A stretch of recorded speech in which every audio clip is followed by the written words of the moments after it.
Dès l'Antiquité, les droits de douane permettaient à un pays de se protéger des importations. Cela s'appelait un péage. Aujourd'hui, ces droits de douane sont particulièrement sur le devant de la scène avec la politique de Donald Trump. Louis-Marie Savy, vous êtes juriste spécialisé en droit douanier. Alors, ces droits de douane, finalement, ils ne sont pas nés avec Donald Trump.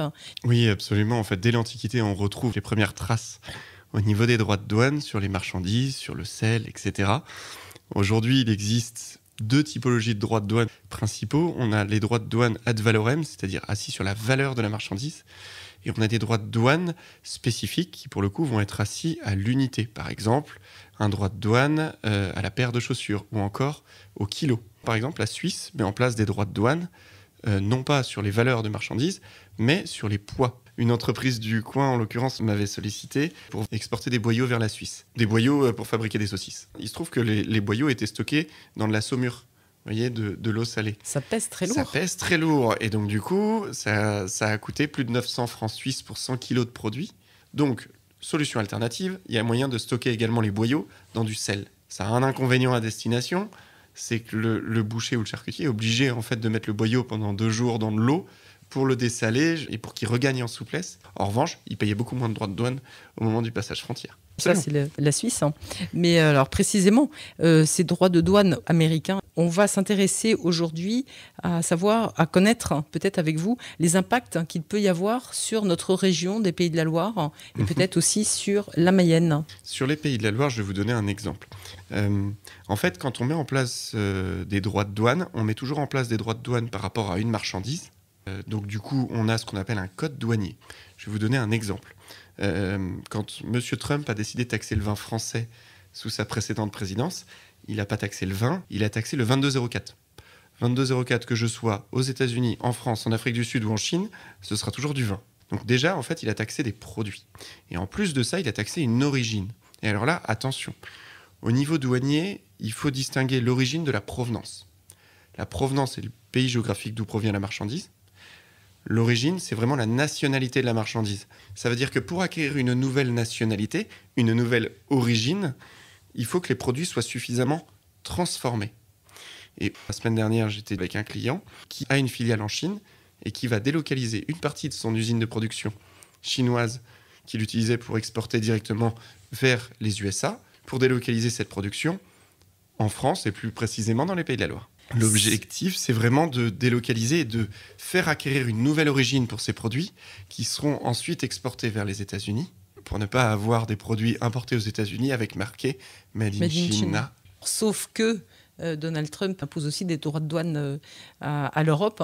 Dans des moindres proportions. Aujourd'hui, en dernière nouvelle, il a évoqué 50% de droits de douane vendredi dernier. Avant de les suspendre, il a évoqué avec la Chine, dernière partie des négociations, 145% de droits de douane. Louis-Marie Savy, l'entreprise qui envisage donc de relocaliser une partie de sa production en Pays de la Loire, c'est tout bénef pour nous. C'est tout à fait le cas.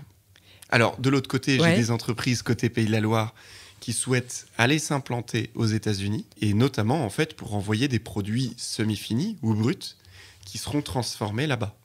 Et donc du coup, aujourd'hui, on est beaucoup sollicité pour ça.